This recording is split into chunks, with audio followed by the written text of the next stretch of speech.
Hey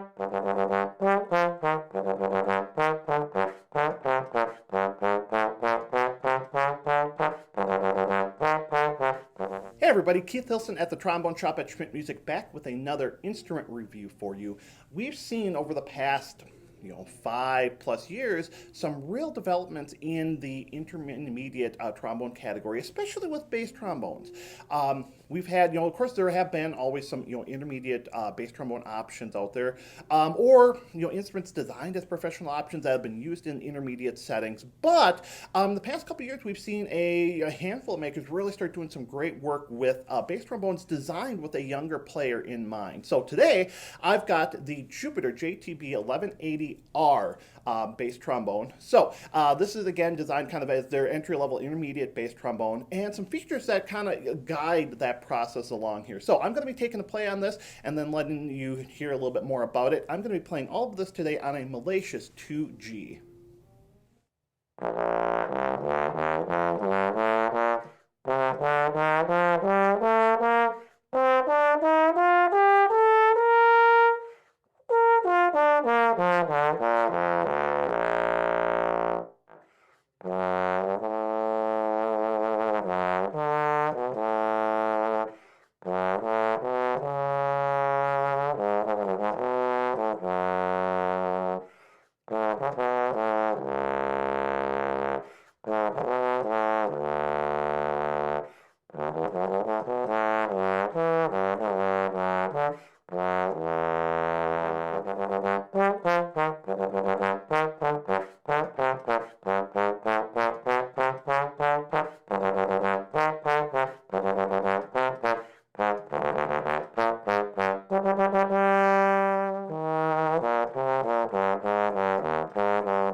Things that I found with all of Jupiter's intermediate offerings, this would be part of their 1100 series. So for example, with the tenor trombones, the 1150 F is their intermediate large bore tenor with F attachment. The thing I found with all of these is that they are really, really responsive right off the bat. They just immediately, you pick them up and they just play. And that's definitely what I found with this. So the 1180R has a 10-inch bell. A little bit interesting. We don't see a lot of 10-inch bells out there anymore, but this does have a 10-inch bell, which we'll talk about, I think, why in a minute. This is in rose brass. They do offer this in yellow brass as well. Obviously, dual independent rotors. It's a 562 bore, a little bit wider hand slide, nickel silver outer tubes, and again, this is the feature that Jupiter has used on all of their intermediate 1100 series offerings, is the nickel silver outer tube. That does a couple of things. First off, with the a little bit younger player in mind, it does give a little bit more protection. The nickel silver is going to be a little bit more dent resistant, so it's going to hold up a little bit differently. And it does give it a little bit different quickness in the response, which, again, like I mentioned, I could kind of feel here. A couple other things I noticed with this is they do have an integrated hand brace on here, which is kind of nice.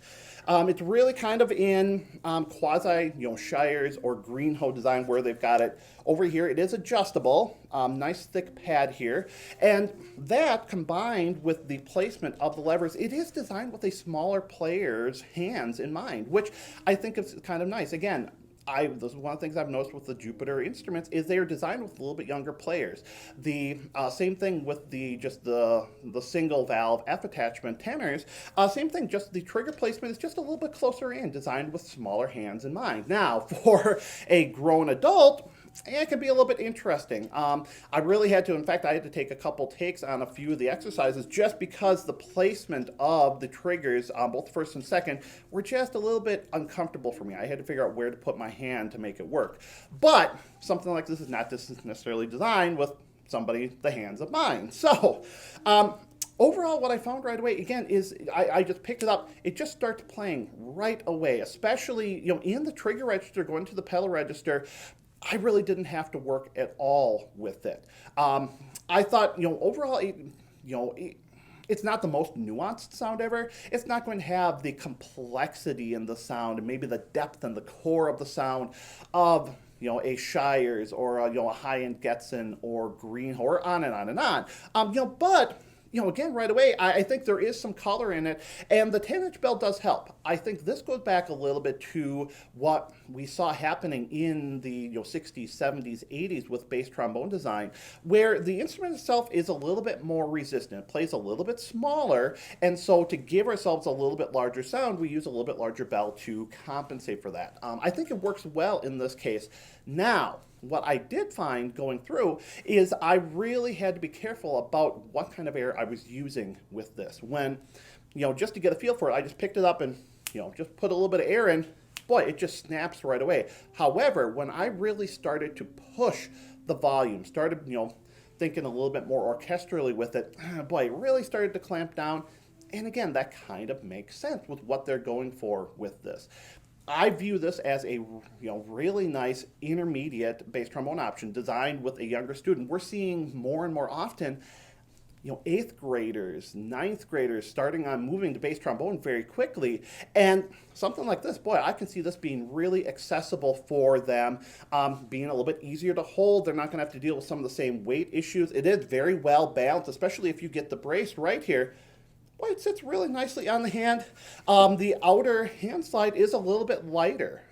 With the nickel silver construction, they did make it a little bit lighter.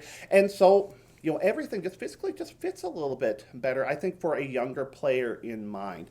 And I think it is really, really well built. I've been very impressed all the way through with the Jupiter construction and the Exo Brass construction. I think they're very, very well made. I think there's a lot of nice things happening with it, and it falls in a price point that's very, very comparable with some of the other intermediate offerings out there from Kahn, from Holton, from Eastman, and some of the others as well. So, would I recommend it for a college bass trombone performance major? No, I wouldn't. But could it be a great fit for a younger bass trombonist or potentially for like a school setting? I think absolutely. There's a lot of nice things happening with this. So, as always, I hope you enjoyed the review here. If you had any questions, comments about the 1180R, feel free to leave those below. If you liked the video, consider giving it a thumbs up. If you haven't already done so, please consider subscribing to our channel, hitting that notification button so you can keep up with all of the videos we're hopefully going to be making for you. And as always, you can find us on Facebook, Instagram, and Twitter. So, thanks for watching, everybody.